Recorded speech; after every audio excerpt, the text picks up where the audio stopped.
Hello, welcome to Raymond Castile's Basement of Horror. We are almost at the end of the season. We're going to have one more episode after this, and then the season's over. I had been trying to get another panel discussion prepared before the season ended, and I am working on that. If I can do it, it'll be a very special discussion. I had a wonderful phone conversation with a man who is very important to the history of the things that we collect, the things that we love, the founder of a very beloved company. And it was a great conversation. It was not an interview. I asked him about doing an on-camera interview, and at first he wasn't sure, and then he started to come around, so I'm working on it. He has two associates who are also involved with this historic company from the past that made some things that we all care about. And if it happens, they would be part of the discussion. So I've got my fingers crossed. It's not a done deal. I'm working on it. And I thought about extending the season a little bit to see if I can get this together. Then I thought, no, I don't want to drag things out. If it happens, it happens. And then I'll come back with a special in the weeks or months to come. But I'm hoping that it comes together, if not as a video panel discussion, then maybe as a print article. I could write it as an article, okay? Or we can do both. So I don't know. It's all up in the air. I'm working on it. If it comes together, I think it'll be something very special that all of you will enjoy. But it's in the works. It's not a done deal. So while I'm working on that, I will do one more regular episode like this with me talking to you. And then that will be the last episode of the season. The 7th season of Basement of Horror. And then we'll have our summer hiatus. And I think we will have some specials. Probably a couple of panel discussions, if not the one that I'm talking about, then maybe one or two with people that you've already seen. We've had a number of wonderful guests on our panel discussions, and I'm very happy that all of them participated, and I appreciate them taking the time to come on the show. I had a great time talking to all of them, and I would love to see all of them back. Maybe we'll mix and match them and have some different combinations. But don't be surprised if we have a couple of those over the summer. I think I would like to do that. And in June, we'll have our annual live stream. I only do one live stream a year, and it's always in June. It's always been the same date every year. I don't know if we'll manage that this time, but we'll try. If not, it'll be around the same time. So that's what we have to look forward to. This is the penultimate episode of the season. And it's a rerun. Oh, shucks, darn it. No, it's not quite a rerun, but we are going to talk about something we've discussed before. As I said on the previous episode, we're going to revisit these guys, the Nightmare Warriors. Because we had the Skeleton Warriors on last episode. Now we're going to look at their ancestors, the Nightmare Warriors, the cooler set of skeleton action figures, I think. So that's what we will look at this week. I had a little bit of a scare this week. My buddy Billy, who was here a minute ago, he gave his daddy a little scare. He had health problems in 2021 when he was a year and a half old. He had pancreatitis, irritable bowel disease, and other issues, and he had a miserable 6 months at the end of 2021 going into 2022. And then we got that all sorted out finally, thank goodness. And he's had 3 really good years of stable health. You know, every now and then he has a bad day, but pretty much he's been stable. And then for the first time in 3 years, he had what I would call an attack of his old symptoms this past week. And he worried me. I took him to the vet on an emergency visit. He wasn't eating, and he was hiding under a bed, and he was vomiting. And they did a bunch of tests, blood work, x-rays. The bill was $650. That's a lot of money. And the result was they think his intestinal tract was irritated, inflamed due to hairballs, hair in his system. And so we're taking care of that. We're addressing the hairballs. And I've got medication for him that I've been giving him every day. And he was doing okay a minute ago. I was hoping he might jump up here. He looked like he might for a second, but then he changed his mind. So Billy is doing better, and I hope that continues, and I hope he stays healthy. He had 3 good years with no problems, and then I was really worried that all the old problems were coming back, but I don't think so. I think this was just a one-time temporary flare-up, and he's back to normal. I hope. He seems to be doing well the last couple of days. So that's an update on Billy. I know many of you care about Billy. Thank you very much. That's why when I can, I show him to you, because I want people to care about my Billy. I want everyone out there to care about my cat. I care about him. I want the whole world to care about him. Well, maybe he'll come back around. He was right there looking at the table like he was going to jump up, and then he walked away. Oh, well, let's see. What can we say now? I did an episode on these nightmare. I was going to call them skeleton warriors. And incidentally, on the last episode, I noticed I kept calling those figures skeleton warriors. You have to remember, I'm from the Midwest. So all of my vowels get squashed, and I can sound like a Hoosier if I'm not careful.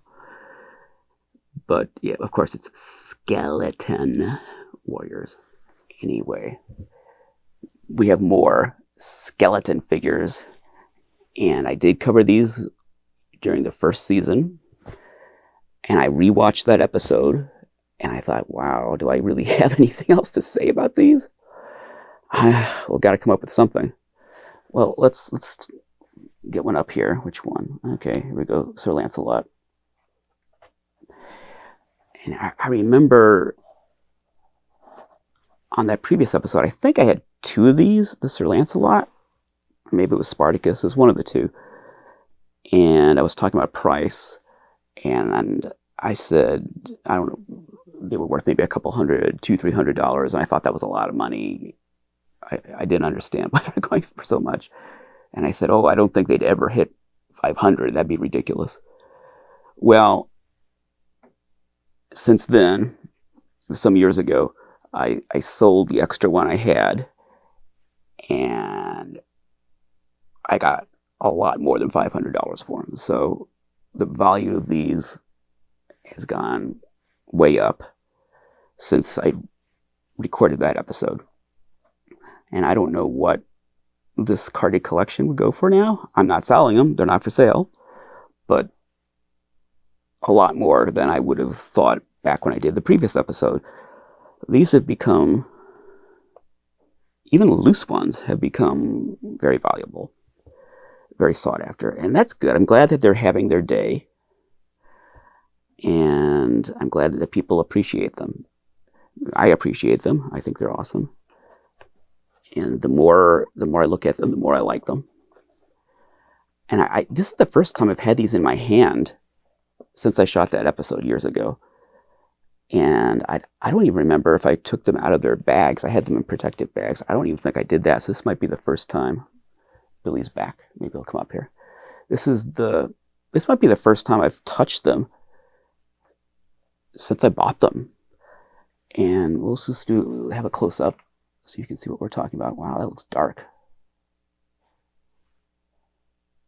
I have the lights on. We'll fix it in post. That does look dark.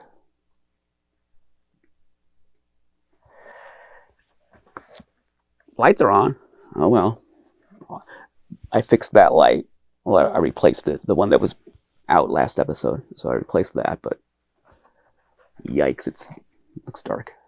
Anyway, that's a skeleton warrior. No, it's not. It's a nightmare. I'm going to be doing that all episode long. It's a nightmare warrior, not a skeleton warrior. It's a nightmare warrior. It is a skeleton. I will also be saying skeleton all night long. It's a skeleton, but it is a nightmare warrior. And here's that wonderful artwork, if I can straighten it out. I love that. As I said in that season 1 episode, it looks like the tombs of the blind dead.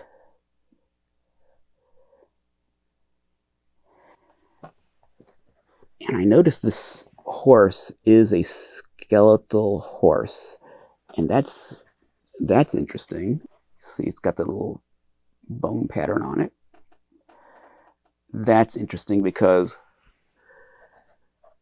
the company, which we'll mention in a second, the company was going to make a horse, a skeletal horse, that would come with an Attila the Hun action figure. So an Attila the Hun version of these figures on a skeleton horse.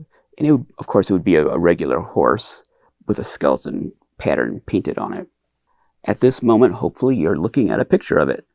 Probably from the Plaid Stallions website, since that's the only image I know of. It's from a catalog, a Multitoys Corporation catalog. You can see the prototype there. And I'm not a prototype collector. I'm not into that. But if there's one prototype I'd like to have, it would be that Attila the Hun on his ghost horse. I would love to have that prototype. I don't know if it exists. It's never turned up, as far as I know. There is a custom Attila figure. Someone made a custom, and I think he sells them, or at least he did at one point. Someone did make a custom version of that figure. It was never produced. It was never released. But it's it would have been a wonderful action figure and horse accessory set. I'm sure it would have been in a window box with a flap on it with that Nightmare Warriors logo with the rider and the whole 9 yards. It would have been great. But as far as anyone knows, it was never produced. The Nightmare Warriors were made by a company called Multitoys Corporation. Let's look at the logo. We'll look at the back. That's their logo.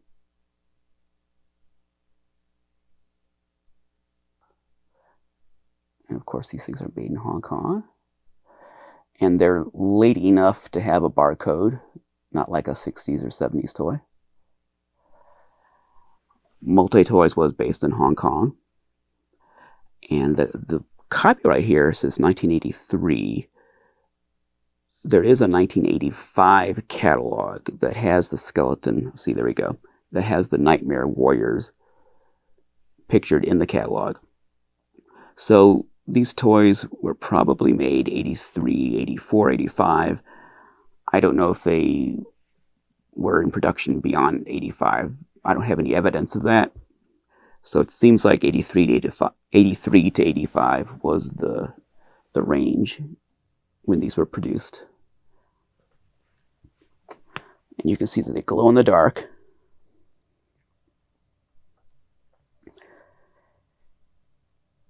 Kind of like the Ghost of Captain Kidd action figure from the 70s. The Fighting Furies. The Ghost of Captain Kidd. They have that figure, and I've had a couple of those over the years. That action figure is kind of a Big Jim style figure, and it has a glow-in-the-dark skeleton painted on it. And that's what these have. They have glow-in-the-dark features.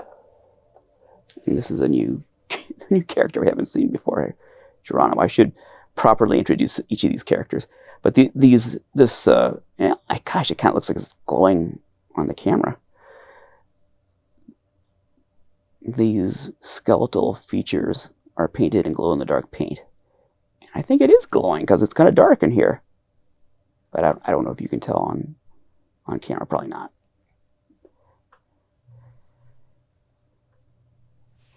Here's some footage I shot before I started rolling. I don't know if you can see much. That's the best I could do to try to capture the glow effect. I don't think you can see very much, but maybe I'll be surprised when I'm editing this and it'll look better than I thought it would. But I tried to photograph the glow effect. Turned off the lights, and that's what I got.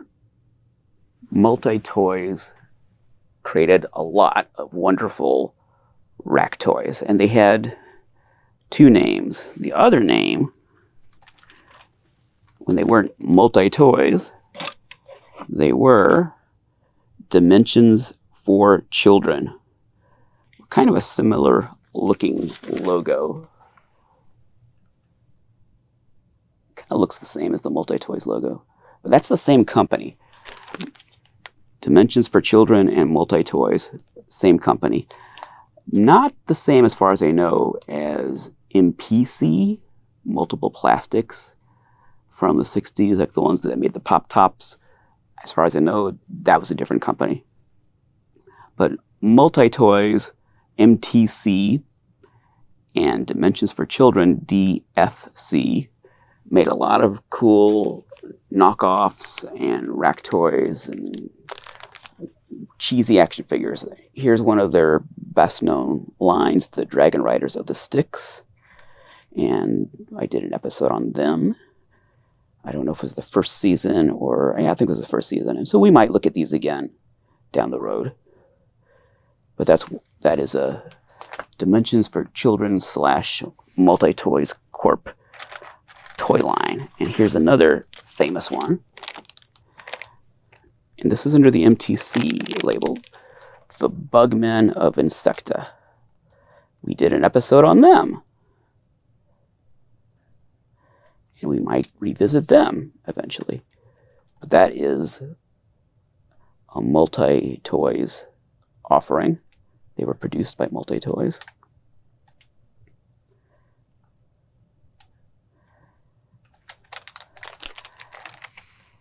And I think this was under the Dimensions for Children name. You might have seen, if you go to any convention, any toy shows, whatever, you can't help seeing these. They're very common. The 50th anniversary Wizard of Oz toys. Those are by Dimensions for Children. This window is yellowing.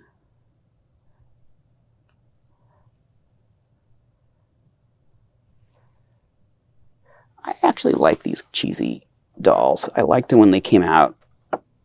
I still like them.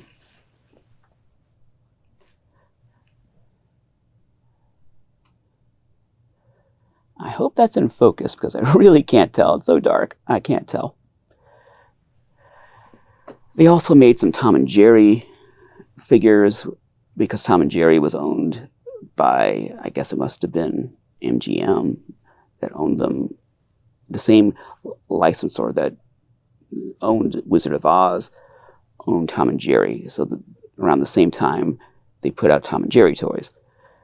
And they made a series of MOTU. Is that how you pronounce it? MOTU. I think that's correct, isn't it? MOTU. The band. they made a series of dolls based on MOTU. They made all kinds of stuff. This is just a small sample. So this company made a lot of cool toys, a lot of really great stuff. And it's all kind of cheesy, kind of low end, kind of junk aisle. But that's why I love them. I love them a lot more than the more slick mainstream toys. I bought all of these, except one. I bought all of these Nightmare Warriors, not Skeleton Warriors, Nightmare Warriors. I bought all of them at Children's Palace. Children's Palace was a big toy store chain, very, very similar to Toys R Us. It was a competitor of Toys R Us. I think Toys R Us was the most successful toy chain in the US, and then Children's Palace was the second most successful. Children's Palace went out of business in 1992. Beginning around 1989, 1990, they started purging their warehouses of all this old stock. And they had these giant clearance aisles, not like a little end cap or something, just long aisles filled with old clearance toys. You could even find 8-inch Mego superheroes on cards. You could find stuff from the 70s on clearance in these aisles at clearance prices. Someone told me they found some Lincoln Monsters on clearance locally. I missed them. I think I went to that store maybe an hour after the other person did. But I heard, because I would talk at that time, I was going to all the Children's Palace stores. I would talk to the people who worked there. And I know this is one particular store. I told them if there were any monsters, and I told them like Ezra Henway, Lincoln, Tom, anything like that. I'm the guy. Make sure I get them. And he's like, oh, sure thing. And then I arrived one day, and he just shook his head. And I said, what? Why? He said, you're late. And what do you mean? He said, you missed it. And I said, what are you talking about? You missed the monsters. Huh? What do you mean? And he described them. It sounded like Lincoln's. And then a few days later, there was a Machinist Hall toy show, and someone there was talking about, boy, guess what I found at Children's Palace? He didn't have them there. At least I didn't see him. He said he had some Lincoln monsters that he found there. So I missed it by that much. But I got all kinds of other stuff. I would push my cart through those aisles and just fill it up with toys that were already collectible at that time. I got Thriller Graveyard Gang. I'll always remember the number that I bought, 57 of them. That number just sticks in my head. I bought 57 Thriller Graveyard Gang figures. I think they were 99 cents each. I bought a Kinner Indiana Jones, Raiders of the Lost Ark action figures on cards. They didn't have Marion, and I don't think they had the standard Indy with, jacket and hat, but they had almost everything else. They had the stallion, the horse, and wow, just you name it. All these great, mostly 80s, but even some 70s, all these great 80s action figures that today are so sought after. A lot of the knockoff stuff, the kind of, off the beaten path kind of toys that are really sought after now. They were all there, 99 cents each, $2. And thank goodness I was already collecting. If I'd started collecting maybe a year or two later, I might have missed that. But it hit just at the right time. I started collecting in 1989, and all this big clearance purge started. I think it was already underway, but it started in earnest in 90, 91. And then the stores went out of business in 92. But for a while, that was a little wonderland for collectors. I mean, imagine going to a toy show today and having seeing a dealer that had all this really cool 80s stuff and even some 70s stuff. And then imagine 10 dealers like that, super well stocked, all at the same time. And then imagine everything on their table is 99 cents. That's what it was like. Because again, that stuff was already collectible back then. So if not for that clearance, these things would have been selling for a lot of money. And some people did flip it. There wasn't eBay yet. So it was a little harder to flip stuff.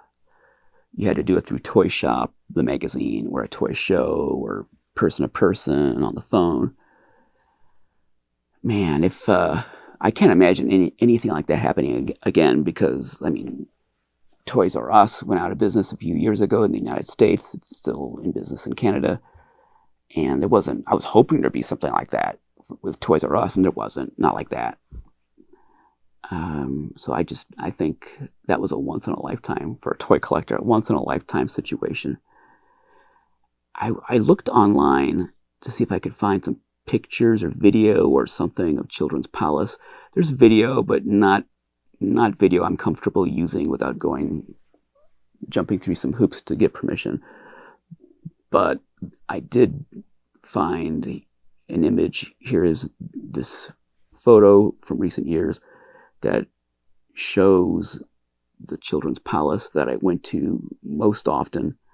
I don't know if this was the one where I got all of these Nightmare Warriors, but it was the one that it was closest to me. I went to all of them, but this one was closest. And as you can see, it's just an empty building. And it's been different things over the years. I haven't been there recently. I don't know what it is now, but it's been different stores, and it was some kind of blood plasma donation center for a while. I don't think it still is that. I don't even know if the building is standing at this point. That picture is a few years old. And here's another shot. I think, well, I was going to say this is the same building. Actually, no, it's not. But it is another Children's Palace in my region, close to me. So this would be another one that I would have gone to. Obviously, it's closed down, as you can see in the picture. And I do think this has been torn down. I think this building's been torn down. There were Children's Palace stores all over the St. Louis area and Illinois.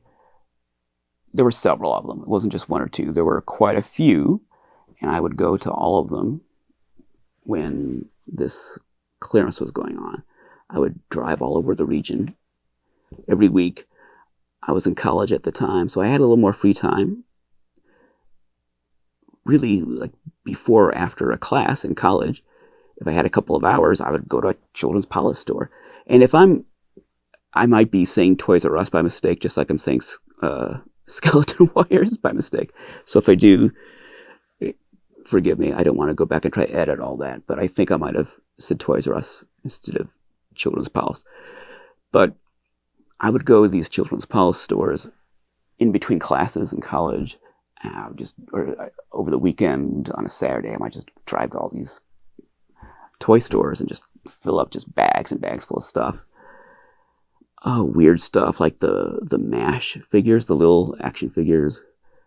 They had Remco monsters. They had they would have like the big mummy maybe in the beat up box. They had some little ones too. Oh, tons and tons of stuff. All kinds of He-Man knockoffs. And some actual He-Man too. And She-Ra, lots of She-Ra. Princess of Power. And Golden Girls. Not the sitcom, but the Masters of the Universe She-Ra knockoff Golden Girls line. I had a whole collection of those box figures. I had all of those at one point. I like those. That's another line. I can't imagine buying those back again, but I kind kind of wish I still had those. I like those. They were cool. Lots of stuff like that. The Mad Scientist toys, like Mad Scientist Lab and just dissect an alien, all that kind of stuff. Oh, Manglords.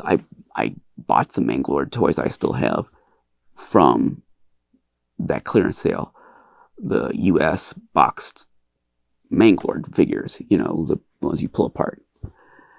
And thank goodness I didn't sell those. I did sell some of the stuff from that year that I bought, and I wished I had not.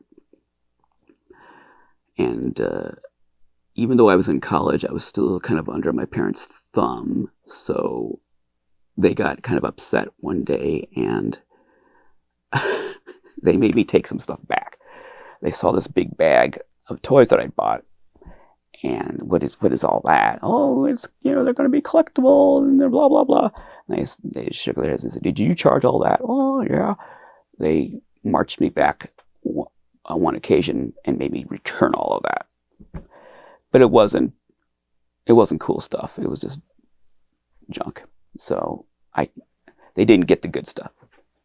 I kept that. But like I said, I was still very young. Still kind of had to do what my parents told me at that point.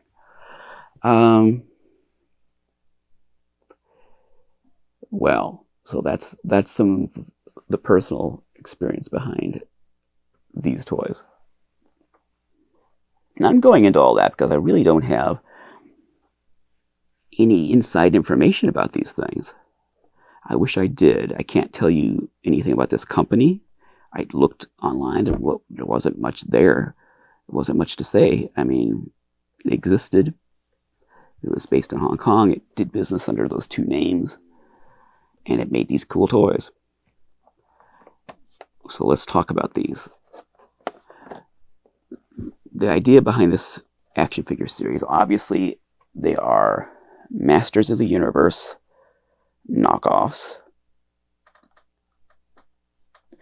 They, like a lot of 80s toys, they use a He-Man style body sculpt, clearly supposed to be compatible with your He-Man figures.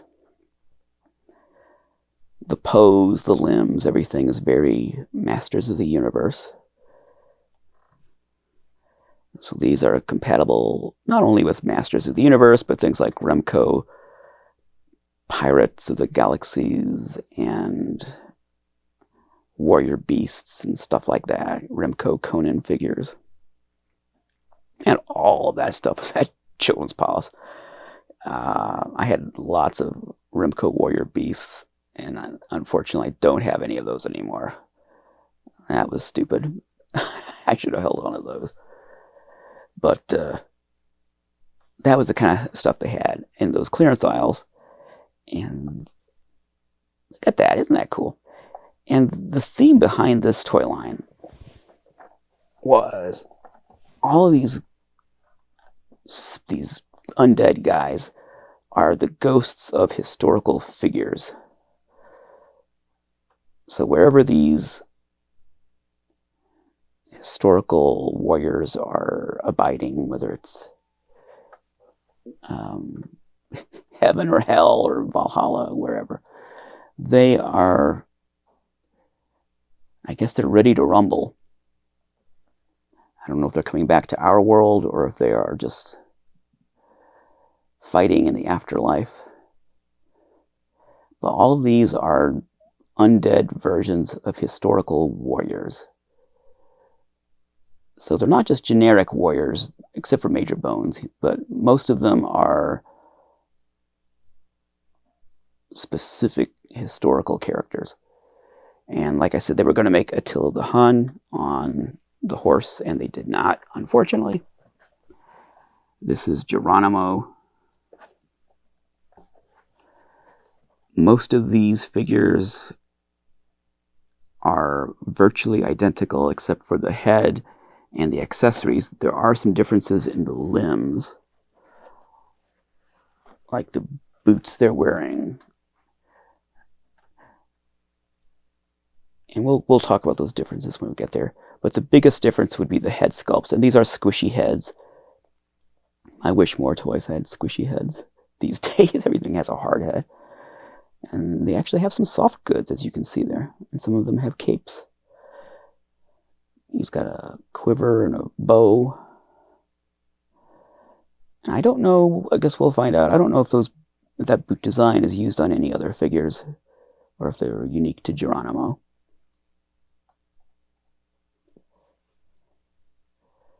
Well, look at that. Isn't that just spooky looking? It's spookier by far than the Playmates Skeleton Warriors that we saw last episode. By far. It just has this deathly appearance.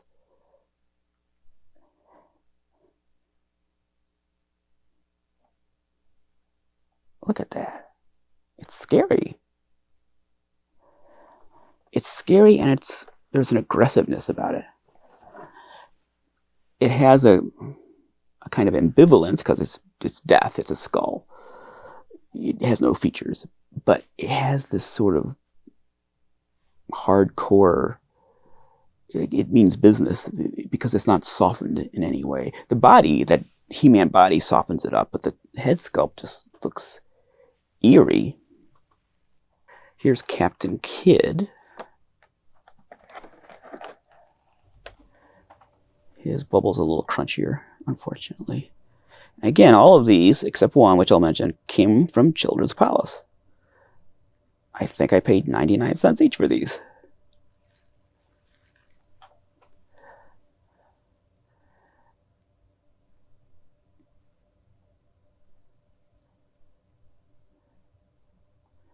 Now, correct me if I'm wrong, that Fighting Furies, that's the ghost of Captain Kidd, right? Am I right? These are both depicting the same character, correct? I might be wrong. Maybe I'm mixing it up. I think they're both Captain Kidd. He's got a nice pirate hat. I know there's a specific name for that style hat. I don't know what it's called. Kind of reminds me of the old Pirates of the Caribbean model kits. Got a fabric sash. And you can't see it, but he does have a hook hand. Yeah, you can't see it because it's covered by the sticker, but his hand is a hook. And he has a peg leg.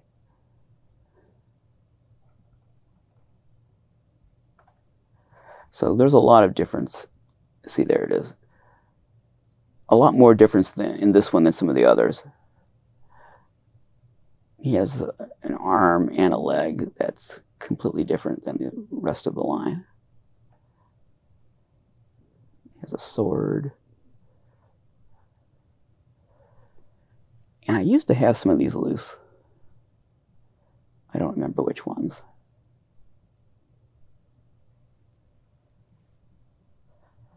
I bought enough of them back in the day that I could open some of them. And some of them, the bubbles were coming apart whether I liked it or not.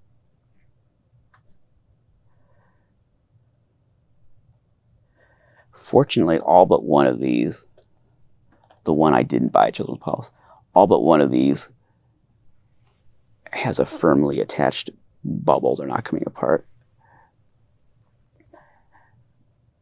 Since we saw one with a hat, let's look at another with a hat. And these hats are not removable. They're molded onto the head. This is Pancho Villa. Am I pronouncing that right? Pancho Villa? It's not Villa, is it? Pancho Villa? It's Pancho Villa, I think. I don't know.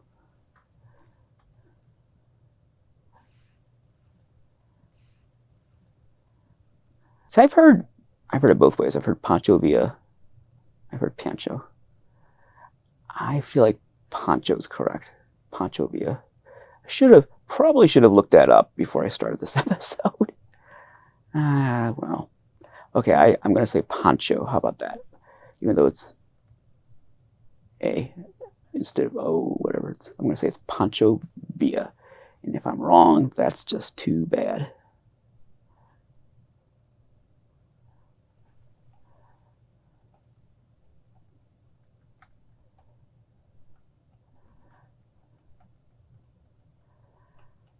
And he is one of the more recent characters. I mean, he didn't live that long ago. He's certainly not a modern character, but still he's not as ancient as some of these. I guess Geronimo was not that long ago either. So some of these are more recent historical characters than others. I like the way his hat is kind of tipped like that. See, it's a less artistic line wouldn't have done that. See the way his hat is tipped? That's not a removable hat. That's molded onto him. But they tip it like that to give it that look. He's sly. He's going to get you. You're not going to get away from Pancho Villa.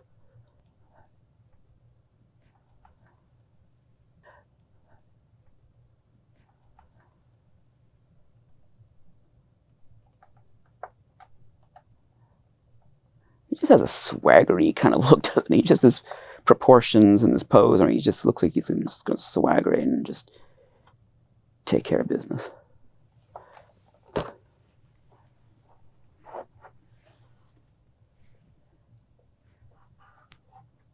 Now, these are more ancient characters.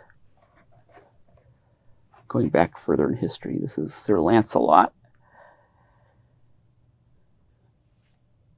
And for a while, he was one of the more common ones, but now none of them are common. But I think at one point, if you found one, you probably found this one. Which is fine, because he's one of the coolest ones.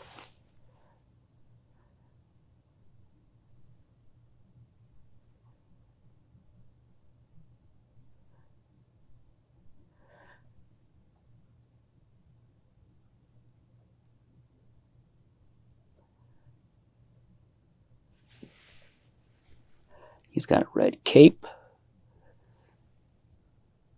belt. He's got those knight in shining armor type boots. No gloves, no gauntlets. I guess you'd think he'd have more armor. But then you mean they didn't want to cover up all that beautiful skeletal detail. Now, did I just say skeletal? I think I did. Skeletal detail. Oh, he's got a cool little shield right there. So he's one of the cooler ones. I mean, they're all cool, but he's one of the... I think he's the one that, when people think of this line, he's the one they think of first. He's most, shall we say, emblematic of the line.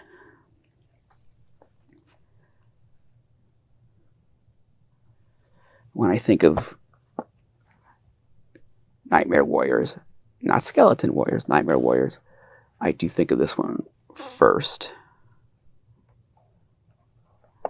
And even, even on this picture on the back, they were thinking the same thing, because they have him in the center, even though there's 6, so none of them should be in the center, but clearly they've arranged it so that he appears to be in the center. So they were pushing him as the most important one, I guess, or the fanciest one.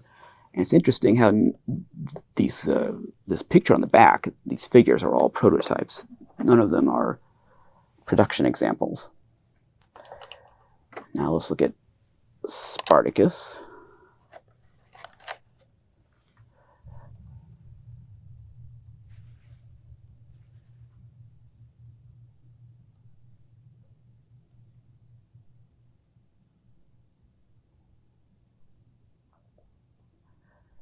He has a dagger instead of a sword. He has a round shield. Now you notice his belt is broken in half. I'll talk about that in a minute. He's got whatever you want to call that around his... So I would have thought that the Lancelot would have had something kind of like that, but silver, to give him a little more armor. His cape looks like it's the same as Lancelot's cape.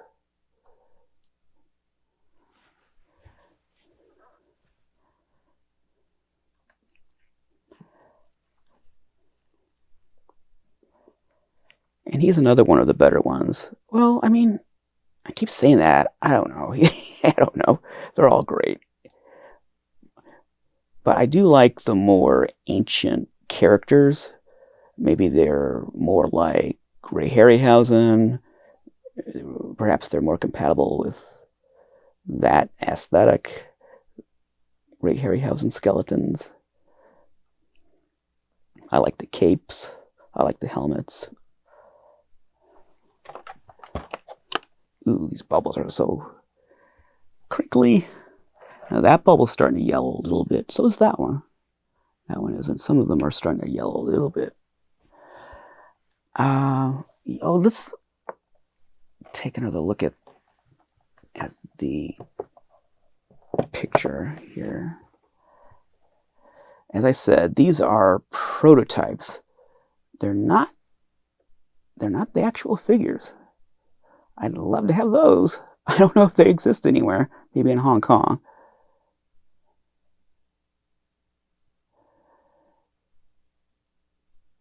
I'm not a prototype collector, but I would love to have all the Nightmare Warriors prototypes, of course, especially Attila the Hun, since I really feel like that horse is missing.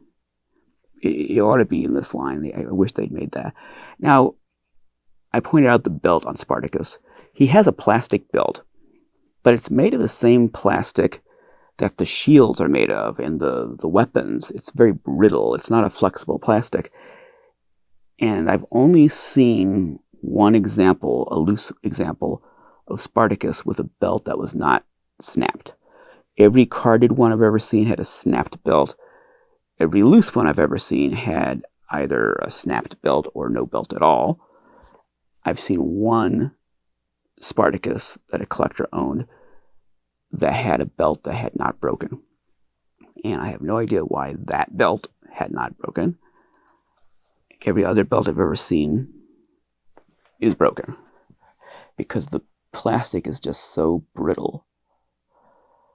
I don't know how it survived. Even when these were brand new, I don't know how the belt survived. I would think as soon as you bent it, it would have snapped. But they all snapped. All but one that I've ever seen is snapped and is lying at the bottom of the bubble like that. I've never seen an intact, complete, whole, unbroken belt, carded or loose, except for that one example.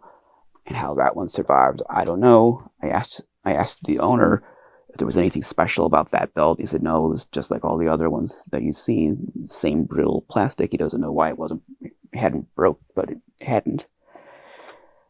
Now here is Major Bones. This is the only one I did not buy at Children's Palace. They didn't have him at Children's Palace.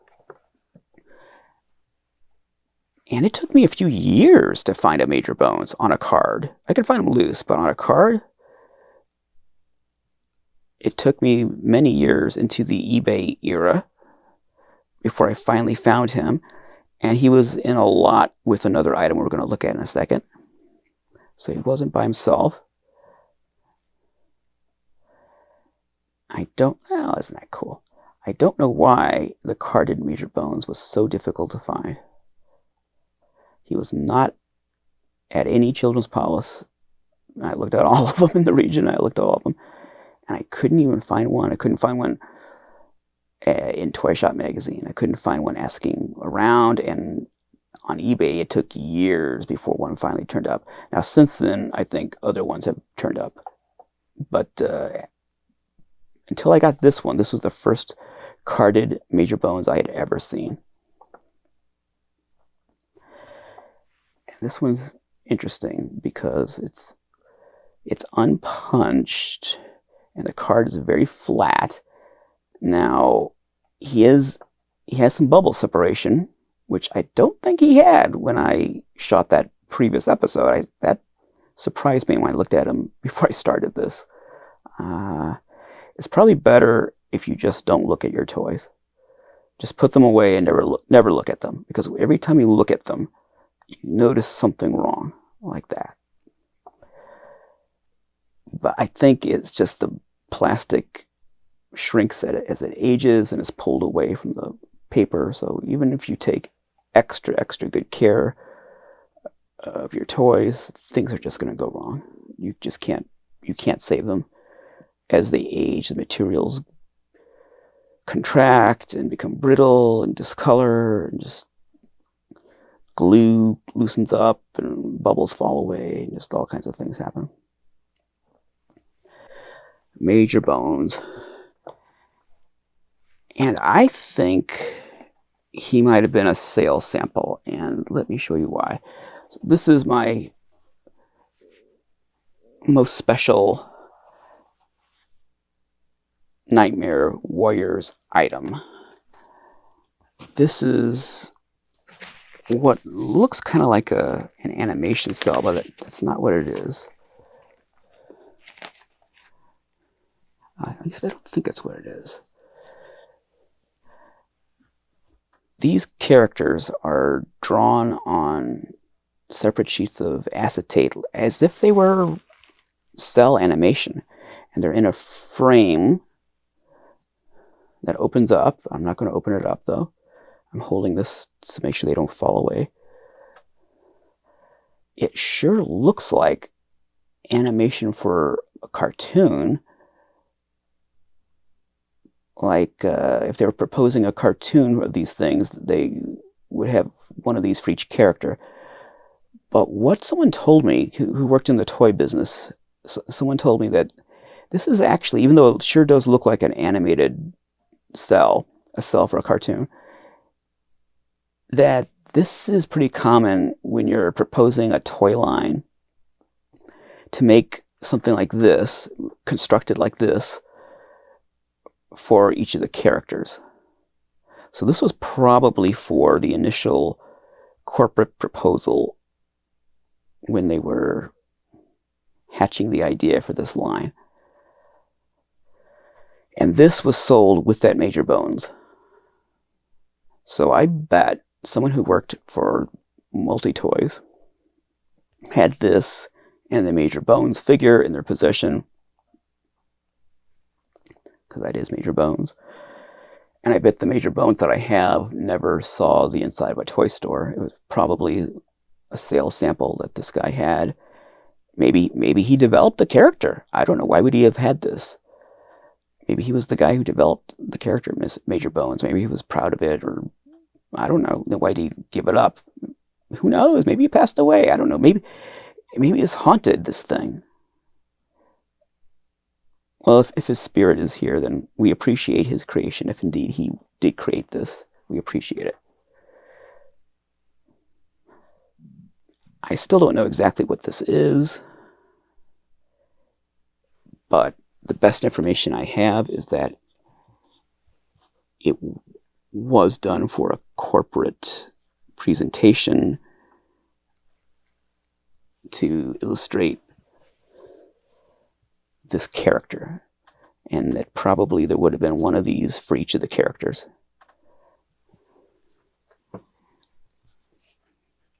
This is hand-drawn on acetate. It's impressive. And it's interesting that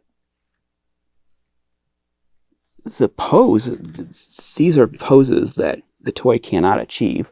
At least that saluting one, the toy cannot do that. But that squatting one, that looks like the toy. I think there's still some mystery to this. It's possible that maybe somebody was considering a cartoon. I mean, that was the thing back then. If you launched a toy line, you better have a cartoon. So I'm not ruling that out, but I think it's more likely that this was for a corporate presentation when they were planning this line. That this was, they were doing a presentation on the different characters, and this is what they used to represent Major Bones. That means that there would be drawings like this of all these characters. Wouldn't that be something to have the whole set? Maybe someone out there has it. I don't know. Maybe someone out there has the rest of these. And if they do, maybe they have Attila the Hun and the horse. I should have those, don't you think? They should be in my collection. I wish I had an MTC catalog, like the one that has the Attila the Hun figure in it. I wish I had that catalog. And there are others, MTC catalogs, that have these toys in them. So I wish I had that. That's the one thing that I know exists that would sort of top it off if I had an MTC catalog, particularly the one that has Attila the Hun and the horse, whichever year that is. I think that we're getting closer to the end. What else can I say about these? I think it's interesting that none of these things look like this figure on the card. That really looks like the Knights Templar from the Blind Dead movies. I don't even think the Attila the Hun character looks like that, even though it has a horse. But it just shows you that they were thinking of that horse right from the start. And it's a shame that it doesn't exist. And I wonder if Attila, if his legs are different to accommodate sitting on the horse. But it's interesting that none of these figures look like that illustration. That would have been cool if, I don't know who that character would be, but it has a very Blind Dead kind of a vibe. And it would be cool if there was a figure that did look like him. I think that's about it. I'm running out of things to say about this wonderful toy line. It's a beautiful toy line. In that earlier episode, I talked about why 80s toys are obsessed with skeletons and skulls. It all goes back to He-Man and Skeletor, but I think there's more to it than that. That's part of it, of course, but I think, as I said in that episode, I think that Generation X, that played with these, I say that, it was maybe the millennials that played with these, because Gen X would have been like me, a little older, and collecting these. So maybe it was millennials or the young Gen Xers that played with them. But I think that generation that grew up in the 80s, whether you were a teenager or a child, grew up under this cloud of doomsday, apocalypse. We all thought the end of the world was coming. We were all told that there was going to be a nuclear war at any moment. And that was drilled into our heads in popular culture and the media, at school, to our peers. The missiles are going to fly any day. Life is short. We're all going to die in this atomic explosion. Our faces were going to melt off. We all watched The Day After, or was it Threads? Was that the British one?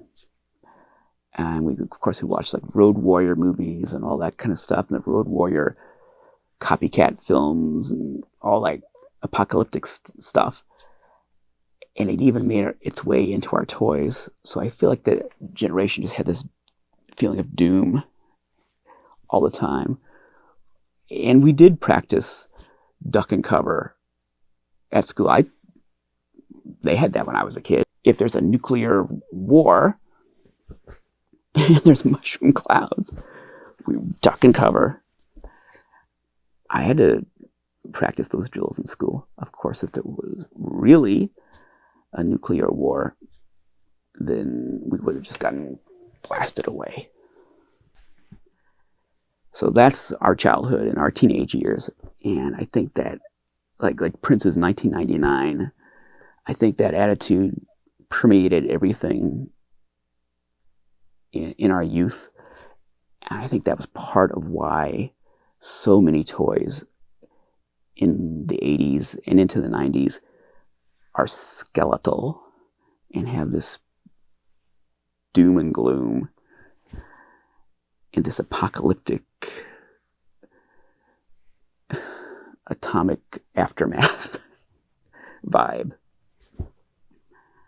I think that was just part of the era. And maybe that even went into Skeletor, because come to think of it, isn't it weird to have if you have a hero like He-Man, it was kind of a wholesome, do-goody sort of character, to have a villain that's a skull. Isn't that kind of weird? Kind of dire. So I think it all goes together. Yes, Skeletor is the big influence, but can you imagine just that one figure, Skeletor, gave birth to this whole genre of skeletal action figure knockoff toys.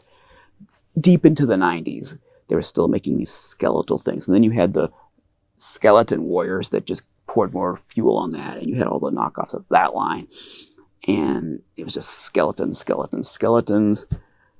Like 15 years of skeletons on toy peg hooks.